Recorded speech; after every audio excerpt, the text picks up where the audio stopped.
नमस्कार, मंडल news bulletin में आपका स्वागत है। आइए पेश करते हैं आज के प्रमुख व मुख्य समाचार।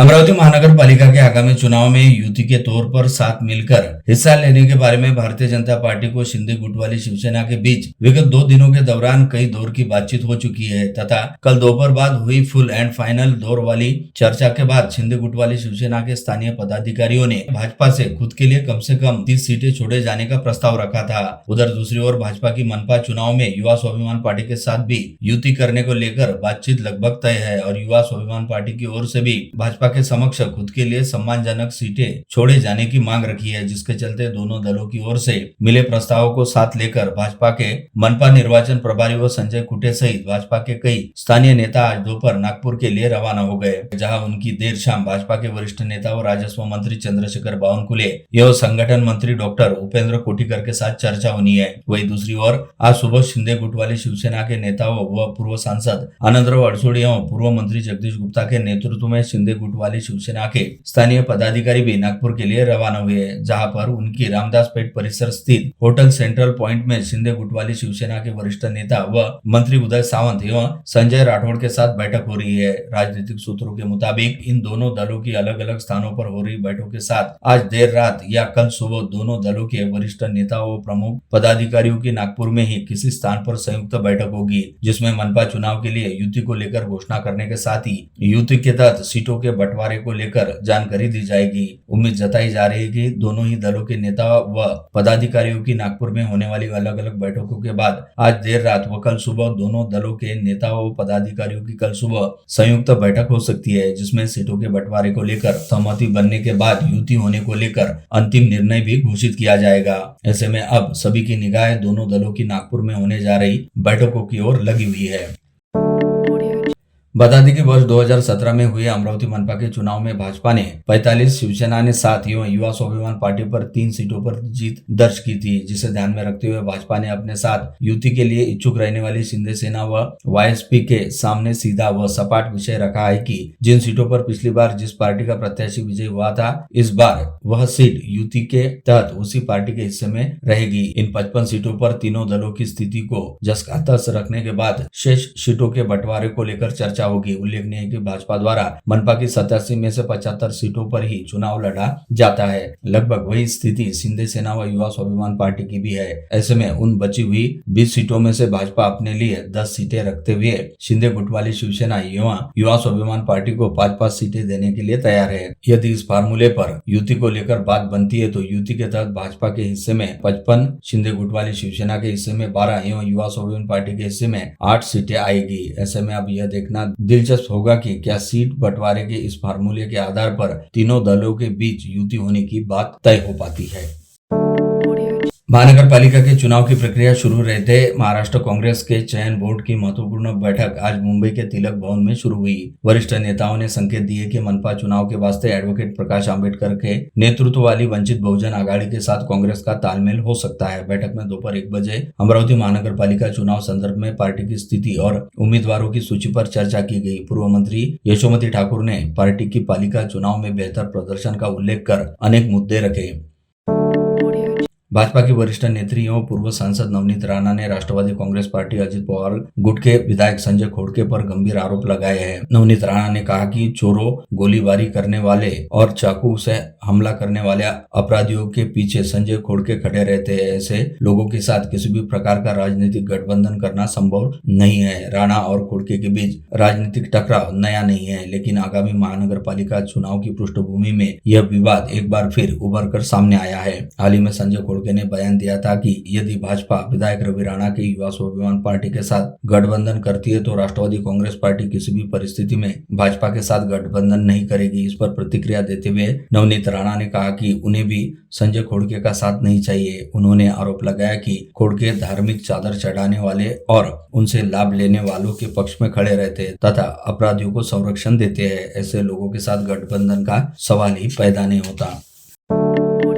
अमरावती महानगर पालिका की पूर्व नगर सेविका तथा राष्ट्रवादी कांग्रेस अजित पवार गट की नेता सपना शैलेंद्र ठाकुर ने अपने सैकड़ों समर्थकों संग आज घर वापसी करते हुए विधायक रवि राणा की युवा स्वाभिमान पार्टी में प्रवेश किया। युवा स्वाभिमान पार्टी के मार्गदर्शक सुनील राणा, युवा स्वाभिमान पार्टी की कोर कमेटी के पदाधिकारियों ने सपना ठाकुर का पुष्पगुच्छ शाल श्रीफल से स्वागत किया। उन्होंने विधायक रवि राणा के कार्यों की बड़ी प्रशंसा की और कहा कि युवा स्वाभिमान पार्टी ही ऐसा दल है जो सभी को अपना सा लगता है।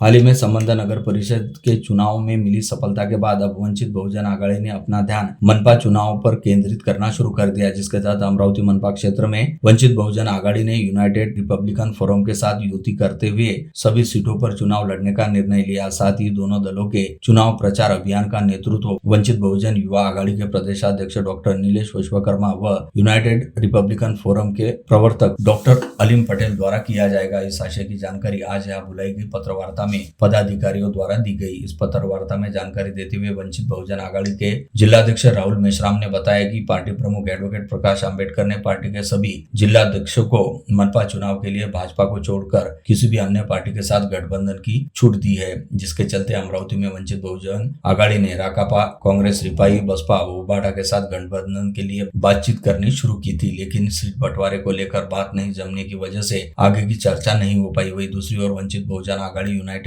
रिपब्लिकन फोरम के बीच हुई इस बातचीत में विविध मुद्दों पर आम सहमति बनी। मनपा चुनाव को देखते हुए शहर में कानून व्यवस्था बनाए रखने के लिए पुलिस प्रशासन ने सख्त कदम उठाए हैं। पुलिस आयुक्त राकेश ओला ने हाल ही में दोनों पुलिस उपायुक्तों को निर्देश दिए थे कि सभी आरोपी और चुनाव के दौरान तनाव पैदा करने वाले संभावित व्यक्तियों की सूची जल्द ही तैयार की जाए। खबर है कि डीसीपी ने थाने जाकर अपराधियों की सूची तैयार की है। आज शाम को वे यह लिस्ट पुलिस आयुक्त को सौंपेंगे। पुलिस की इस डेवलपमेंट से उधर अपराध जगत में खलबली मची है। खासकर 2 या उससे अधिक संगीन आरोप के केस दर्ज रहने वाले आरोपी भूमिगत हो जाएंगे। उसी प्रकार सफेद पोशों की धड़कनें तेज हो जाने का दावा सूत्रों ने अमरावती मंडल से चर्चा करते हुए किया। 100 बेडेड अत्याधुनिक सुजान सर्जिकल एंड कैंसर अस्पताल का परसों 27 दिसंबर को सुबह 11 बजे मुख्यमंत्री देवेंद्र फडणवीस के हस्ते लोकार्पण होने जा रहा है। जानकारी क्षेत्र के प्रसिद्ध कैंसर विशेषज्ञ सर्जन डॉक्टर राजेंद्र सिंह अरोरा ने दी और अस्पताल की खूबियां तथा सुविधा के विषय में बताया। इस समय उनके साथ डॉक्टर DG आडवाणी, अरुण तरटेजा भी उपस्थित थे। उन्होंने बताया कि उद्घाटन समारोह में पूर्व सांसद नवनीत राणा और विधायक रवि राणा और गणमान्य उपस्थित रहेंगे। डॉक्टर अरोरा ने बताया कि कैंसर के सभी ऑपरेशन और जटिल शस्त्रक्रिया विशेषज्ञ डॉक्टर द्वारा की जाएगी और वे उनके नागपुर तथा मुंबई, हैदराबाद के सहयोगी डॉक्टर्स भी उपलब्ध रहेंगे। उन्होंने बताया कि CRT, SBRT की सुविधा यहाँ रहेगी। SBRT में तकनीक सीधे ट्यूमर पर हमला करती है। रेडिएशन की किरणें केवल कैंसर वाली कोशिकाओं को ही मारती है। उसी प्रकार CRT कैंसर के इलाज में इस्तेमाल होने वाली एक आधुनिक तथा सटीक तकनीक है। इस तकनीक में ट्यूमर के आकार और घेरे के अनुसार रेडिएशन बीम को मोल्ड या फिट कर देती है। कैंसर कोशिकाओं पर सीधा हमला होता है। स्वस्थ अंग को कम से कम नुकसान पहुंचता है। बांग्लादेश में हिंदुओं के विरोध में हो रही हिंसा के विरोध में आज दोपहर यहाँ राजकमल चौक पर विश्व हिंदू परिषद बजरंग दल ने व्यापक विरोध प्रदर्शन किया। संपूर्ण परिसर बांग्लादेश विरोधी घोषणाओं से गूंज उठा था। केसरिया परचम लहराते हुए प्रदर्शनकारियों ने पड़ोसी देश में भीड़ द्वारा मारे गए दीपू दास के लिए न्याय मांगा। केंद्र शासन से इस बारे में तत्काल प्रभाव हस्तक्षेप की मांग भी बजरंग दल ने की। इसमें भाजपा सांसद डॉक्टर अनिल बोंडे, जिला अध्यक्ष अनिल साहू, बजरंग दल महानगर संयोजक त्रिदेव डेडवाल, बजरंग दल विभाग संयोजक सिद्धू सोलंकी समेत सैकड़ों की संख्या में लोग उपस्थित थे। गुरुवार 25 दिसंबर को क्रिसमस के दिन सुबह 9 बजे Saint Francis Xavier Catholic church में मिसा बलिदान अर्पण किया गया। मिसा बलिदान के पश्चात विविध धर्म के धर्मगुरु, सरकारी सेवा में कार्यरत अधिकारी वर्ग, राजनीतिक व सामाजिक क्षेत्र में कार्य करने वाले नागरिक प्रमुखता से उपस्थित रहकर ईसाई भाइयों को मेरी क्रिसमस कहते हुए क्रिसमस की शुभकामनाएं दी। विधायक सुलभा संजय खोड़किक भी ईसाई समाज को उत्सव की बधाई व शुभकामनाएं देने पहुंची। उन्होंने गिरजाघर के फादर ओनील गोंसाल्विस और बिशप मालमक सिक्केरा और अन्य पुजारियों को बुके और मिठाइयां दी। जायसवाल युवा संगठन अमरावती की ओर से स्थानीय मोर्शी रोड स्थित संत ज्ञानेश्वर सांस्कृतिक भवन में गुरुवार 25 दिसंबर को आयोजित 25वां युवक युवती परिचय सम्मेलन तथा स्नेह मिलन शानदार रहा। जायसवाल युवा संगठन अमरावती वर्तमान वर्ष 2025 रजत महोत्सव के वर्ष में रूप में मनाया जा रहा है। इन 25 वर्ष की निरंतर परिश्रम की उपलब्धता के रूप में जायसवाल समाज के भव्य भवन निर्माण का भूमि पूजन समारोह इसी रजत महोत्सवी वर्ष अंतर्गत 25 दिसंबर को किया गया। इस भव्य गरिमामय समारोह के अध्यक्ष उद्घाटक तथा प्रमुख अतिथि के तौर पर भवन निर्माण के लिए भूमि दानदाताओं को ही आमंत्रित कर सम्मानित किया गया।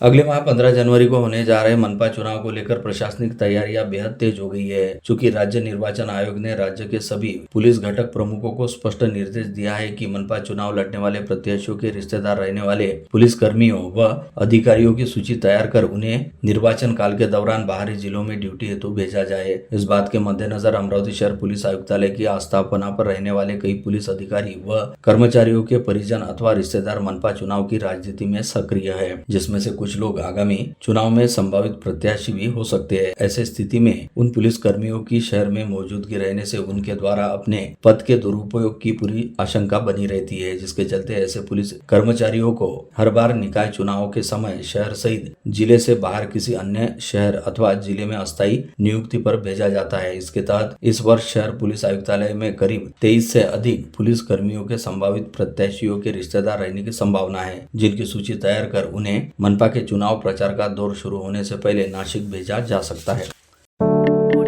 महाराष्ट्र की सबसे लंबी दूरी की वंदे मातरम एक्सप्रेस ट्रेन के यात्रियों के लिए बड़ी राहत की खबर है। पुणे नागपुर अजनी वंदे भारत एक्सप्रेस की गति बढ़ा दी गई है और इसके साथ ही ट्रेन के समय में बदलाव किया गया। भारतीय रेलवे द्वारा जारी किए गए नए समय सारणी के अनुसार यह बदलाव 26 दिसंबर 2025 से लागू होगा, जिससे यात्रियों की यात्रा पहले से कम समय में पूरी होगी। नए टाइम टेबल के अनुसार अकोला और बडनेरा रेलवे स्टेशन पर ट्रेन लगभग 10 मिनट पहले पहुंचेगी और उतनी ही जल्दी रवाना होगी। वर्धा स्टेशन पर भी ट्रेन अपने निर्धारित समय से पहले पहुंचेगी। इससे यात्रियों की कनेक्टिविटी बेहतर होगी और उनका बहुमूल्य समय बचेगा। पुणे नागपुर वंदे भारत एक्सप्रेस सप्ताह में 6 दिन चलती है। पुणे से यह ट्रेन सुबह 6:30 बजे रवाना होती है।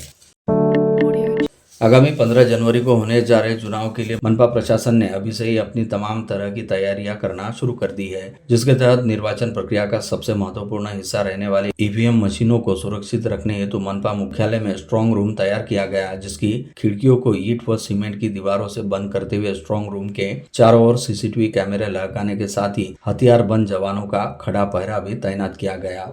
और इतने कड़े इंतजामों के बीच चुनाव हेतु जिला प्रशासन की ओर से मनपा को प्राप्त ईवीएम मशीनों को इसी स्ट्रांग रूम में बेहद सुरक्षित तरीके से रखा गया, ताकि इन ईवीएम मशीन के जरिए मतदान की प्रक्रिया को पारदर्शक तरीके से पूरा किया जा सके।